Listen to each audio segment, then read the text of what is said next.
Bismillahirrahmanirrahim. Today we are going to discuss about limitations of compound nucleus. Last lecture के अंदर हमने compound nucleus theory को discuss किया था. According to that theory, a nuclear reaction is a two step process. हर nuclear reaction जो है वो बेसिकली 2 स्टेप्स में होता है. फर्स्ट स्टेप के अंदर जो आपका इंसिडेंट पार्टिकल है वो टारगेट के साथ कोलाइड करता है और कोलाइड करके एक इंटरमीडिएट न्यूक्लियस बना देता है जिसको हमने कंपाउंड न्यूक्लियस का नाम दिया था. देन सेकेंड स्टेप के अंदर वो कंपाउंड न्यूक्लियस ब्रेक होता है, टूटता है और 2 प्रोडक्ट पार्टिकल्स में कन्वर्ट हो जाता है. अब ये जो कंपाउंड न्यूक्लियस थ्योरी है, ऑल्दो ये बहुत सारे एक्सपेरिमेंटल रिजल्ट्स जो है उनको एक्सप्लेन करती है. बहुत सारी चीज़ें एक्सपेरिमेंट्स के अंदर हमें ऐसी देखने को मिलती हैं जिनको हम कंपाउंड न्यूक्लियस थ्योरी की मदद से इजीली एक्सप्लेन कर सकते हैं.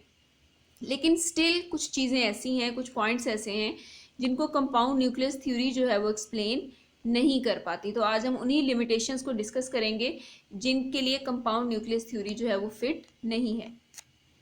फर्स्ट लिमिटेशन आपके पास है, in some cases the decay of compound nucleus to product particle is not independent of entrance channel as the angular distribution of emitted particles is consistent with incident and target nuclei.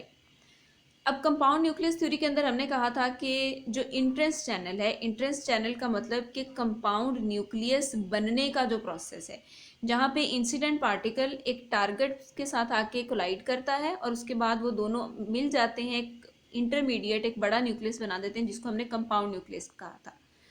हमने कहा कि जो entrance channel है यानी compound nucleus बनने का जो process है वो कंपाउंड न्यूक्लियस के डिके प्रोसेस से यानी टूटने के बाद दोबारा प्रोडक्ट पार्टिकल में कन्वर्ट होने का जो प्रोसेस है, ये दोनों चीज़ें बिल्कुल इंडिपेंडेंट हैं. ठीक है, लेकिन कुछ रिएक्शंस हमें ऐसे देखने को मिलते हैं जिसमें जो प्रोडक्ट पार्टिकल हैं वो डायरेक्टली डिपेंड करता है इंसिडेंट पार्टिकल के ऊपर भी और टारगेट न्यूक्लियस के ऊपर भी. यानी हमारे पास जो प्रोडक्ट बनती है उसकी एंगुलर डिस्ट्रीब्यूशन यानी उसका एंगुलर मोमेंटम, उसकी पैरिटी या उसका एनर्जी डिस्ट्रीब्यूशन जो है वो डिपेंड करती है इंसिडेंट पार्टिकल के ऊपर. अगर इंसिडेंट और टारगेट न्यूक्लियस चेंज होते हैं, ऑल्दो कंपाउंड न्यूक्लियस वही सेम रहता है, लेकिन इंसिडेंट पार्टिकल और टारगेट न्यूक्लियस जो है उनकी एंगुलर डिस्ट्रीब्यूशन, उनका मोमेंटम या उनकी एनर्जी डिस्ट्रीब्यूशन अगर चेंज होती है तो हमारे पास जो प्रोडक्ट बनती है वो भी क्वाइट डिफर करती है. तो उन केसेस में हम लोग कह सकते हैं कि जो प्रोडक्ट हमारे पास बनेंगी वो प्रोसेस इंडिपेंडेंट नहीं है इंट्रेंस चैनल से, यानी कंपाउंड न्यूक्लियस के बनने का जो प्रोसेस है उस पर डिपेंड करती है. जिस तरह का आपका इंसिडेंट और टारगेट न्यूक्लियस होगा, उनकी एंगुलर डिस्ट्रीब्यूशन होगी, अकॉर्डिंगली आपको प्रोडक्ट भी वैसे ही मिलेंगी. सेकेंड लिमिटेशन क्या है, compound nucleus theory does not explain the mechanism by which the excitation energy is randomly shared by all the nucleons and eventually concentrated on a single nucleon. अब हम कहते हैं कि जब एक इंसिडेंट पार्टिकल कोलाइड करता है, चाहे वो प्रोटॉन है, न्यूट्रॉन है या अल्फा पार्टिकल है, जब वो कोलाइड करता है किसी भी टारगेट न्यूक्लियस के ऊपर which is obviously a heavy nucleus, तो वो जो पार्टिकल है वो उसका हिस्सा बन जाता है, यानी उस कंपाउंड न्यूक्लियस के अंदर उस टारगेट के अंदर एब्जॉर्ब हो जाता है और अपनी सारी की सारी एनर्जी जो है वो उन न्यूक्लियॉन्स के अंदर उस टारगेट न्यूक्लियस के जो प्रोटॉन्स और न्यूट्रॉन है उनके दरमियान तकसीम कर देता है. और उसके बाद जब कंपाउंड न्यूक्लियस टूटकर प्रोडक्ट्स बनाता है तो वहाँ से फिर आपको कभी प्रोटॉन एमिट होता है, कभी अल्फा पार्टिकल्स एमिट होते हैं, कभी ट्राइटॉन एमिट होता है, ड्यूट्रॉन्स एमिट होता है, यानी डिफरेंट पार्टिकल्स वहाँ पे एमिट होते हैं और साथ में एक प्रोडक्ट न्यूक्लियस बनता है. अब कंपाउंड न्यूक्लियस थ्योरी के अंदर हमने ये प्रिडिक्शन दी है, लेकिन इसका कोई लॉजिकल प्रूफ हमने नहीं दिया, हमने कोई मैकेनिज्म नहीं दिया कि ऐसा किस तरह से हो जाता है कि एक सिंगल पार्टिकल आके एक बहुत बड़े न्यूक्लियस से कोलाइड करता है, सारी एनर्जी उन सारे पार्टिकल्स को दे देता है और उसके बाद जब प्रोडक्ट बनने का प्रोसेस होता है तो सडनली वो सारी की सारी एनर्जी एक सिंगल पार्टिकल जो है वो लेकर वहाँ से एमिट हो जाता है, निकल जाता है. यानी प्रोडक्ट के तौर पे हमारे पास एक प्रोडक्ट न्यूक्लियस बनता है, हैवी न्यूक्लियस, साथ में कोई ना कोई पार्टिकल एमिट होता है. तो ये चीज़ जो है ये बहुत वियर्ड सी लगती है कि जब जो हमारा इंसिडेंट पार्टिकल था उसने सारी की सारी एनर्जी जब सारे न्यूक्लियॉन्स को दे दी, जब टारगेट के प्रोटॉन्स और न्यूट्रॉन्स के दरमियान इक्वली डिस्ट्रीब्यूट कर दी, तो उसके बाद सडनली ऐसा कैसे होता है कि एक पार्टिकल या 2 पार्टिकल वो सारी एनर्जी फिर से एब्जॉर्ब करके और दोबारा से वो एक सिंगल पार्टिकल पे वो सारी एनर्जी डिस्ट्रीब्यूट हो जाए। तो ये चीज़ जो है, इसके लिए कोई मैकेनिज्म, कोई लॉजिक नहीं थी कि एक सिंगल पार्टिकल कैसे अपनी एनर्जी सब न्यूक्लियॉन्स में डिस्ट्रीब्यूट करता है और फिर कैसे वो एनर्जी दोबारा से एक सिंगल पार्टिकल जो है उसका हिस्सा बन जाती है।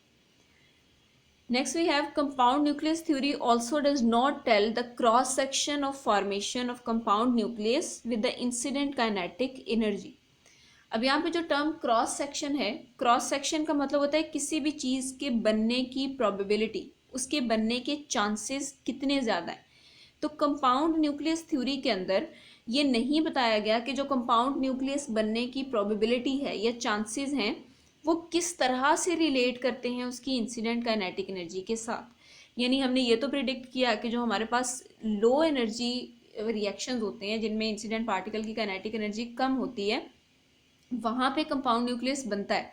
लेकिन जो हाई एनर्जी पार्टिकल्स होते हैं उनके लिए कंपाउंड न्यूक्लियस थ्योरी जो है वो फिट नहीं है।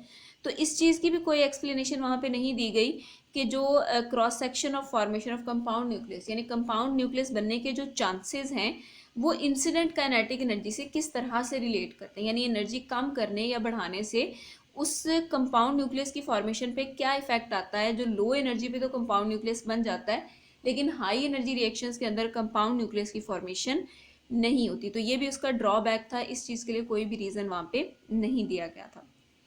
It also does not explain the mechanism of direct reactions indicated by the lighter nuclei. अब जो लाइटर न्यूक्लियाई होते हैं, स्पेसिफिकली वो लाइटर न्यूक्लियाई जिनमें इंसिडेंट पार्टिकल की एनर्जी बहुत ज़्यादा होती है, वहाँ पे कंपाउंड न्यूक्लियस नहीं बनता बल्कि डायरेक्ट रिएक्शंस होते हैं।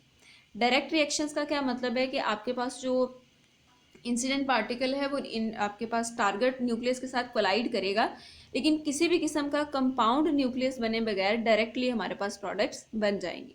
डायरेक्ट रिएक्शंस की फर्दर एक्सप्लेनेशन जो है वो हम नेक्स्ट लेक्चर के अंदर हम इंशाल्लाह डिस्कस करेंगे।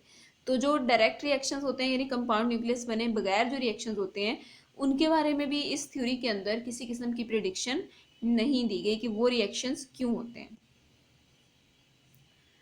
According to compound nucleus theory, compound nucleus should have same excitation energies although it is formed by different entrance channels, that is by bombarding different projectiles on different targets. It is true for small energy ranges for projectiles but fails at higher energies. अब compound nucleus theory के अंदर हमने ये चीज़ पढ़ी थी कि एक compound nucleus जो बनता है, फॉर एग्जांपल बेरिलियम 510 अगर बना है एज अ कंपाउंड न्यूक्लियस, तो हो सकता है कि बेरिलियम 410 जो है आपके पास, अब वो उसका एटॉमिक नंबर 4 है, तो ये भी हो सकता है कि वो 2 हीलियम न्यूक्लियाई से मिलकर बना हो, ये भी हो सकता है कि वो एक हाइड्रोजन और एक लिथियम से मिलकर बना हो।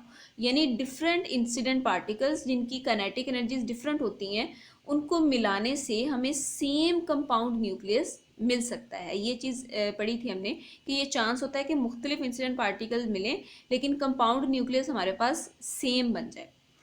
अब वहाँ पे हमने कहा था कि आपके पास जो कंपाउंड न्यूक्लियस है उसकी एक्साइटेशन एनर्जी यानी उसकी जो काइनेटिक एनर्जी है बेसिकली वो सेम होती है चाहे किसी भी इंसिडेंट पार्टिकल को मिलाने से हमने उसको बनाया है। यानी अगर बेरिलियम बनता है तो चाहे वो हाइड्रोजन और लिथियम को मिलाने से बना चाहे वो 2 हीलियम को मिलाने से बना, उसकी एक्साइटेशन एनर्जी उसके काइनेटिक एनर्जी सेम होनी चाहिए। लेकिन ये चीज़ भी हमें देखने में नहीं मिलती जब हम न्यूक्लियर रिएक्शंस की बात करते हैं हाई एनर्जीज पे, यानी वो प्रोजेक्टाइल जिनमें एनर्जी बहुत ज़्यादा होती है वहाँ पे जो कंपाउंड न्यूक्लियस की एनर्जी है वो डिपेंड करती है इंट्रेंस चैनल पे। यानी अगर इंसिडेंट पार्टिकल और टारगेट पार्टिकल डिफरेंट होते हैं तो कंपाउंड न्यूक्लियस की एनर्जी जो है वो भी चेंज हो जाती है। Last one is the incident particle loses it's identity when it makes collision with large number of nucleons, but in case of lighter nuclei theory can not be applied. अब again वही चीज़ आ गई कि जो हमारे पास smaller nuclei हैं with higher energies, वहाँ पे भी जो कंपाउंड न्यूक्लियस थ्योरी की प्रिडिक्शंस हैं वो फिट नहीं बैठती। यानी हम कहते हैं कि इंसिडेंट पार्टिकल जाके टारगेट से कोलाइड किया और कोलाइड करने के बाद उस न्यूक्लियस के अंदर एब्जॉर्ब हो गया, उसका हिस्सा बन गया और एक कंपाउंड न्यूक्लियस हमारे पास बन गया। यानी उस इंसिडेंट पार्टिकल की अपनी आइडेंटिटी बिल्कुल ख़त्म होगी क्योंकि वो उस न्यूक्लियस के अंदर इंटर होकर उस न्यूक्लियस का हिस्सा बन गया। लेकिन अगर हम लाइटर न्यूक्लियाई की बात करें तो लाइटर न्यूक्लियाई के अंदर ऐसा नहीं होता, यानी जो इंसिडेंट पार्टिकल होता है वो कंप्लीटली न्यूक्लियस के अंदर एब्जॉर्ब नहीं होता, उस न्यूक्लियस का हिस्सा नहीं बनता, बल्कि सिर्फ सरफेस के साथ या एक दो न्यूक्लियॉन्स के साथ कोलाइड करता है, जिससे रिएक्शन हमारा आगे प्रोसीड करता है, लेकिन वो अपनी आइडेंटिटी जो है उसको मेंटेन रखता है। यानी न्यूक्लियस के अंदर पूरी तरह से इंटर होकर उस न्यूक्लियस का पार्ट नहीं बनता, बल्कि सरफेस के साथ कोलाइड करता है या एक या दो न्यूक्लियॉन्स के साथ कोलाइड करके रिएक्शन जो है उसको प्रोसीड करवाता है। ये हमारे पास लिमिटेशंस थी कंपाउंड न्यूक्लियस थ्योरी की। नेक्स्ट हम डायरेक्ट रिएक्शंस के बारे में पढ़ेंगे, यानी वो वाले रिएक्शंस जहाँ पे कंपाउंड न्यूक्लियस की फॉर्मेशन नहीं होती।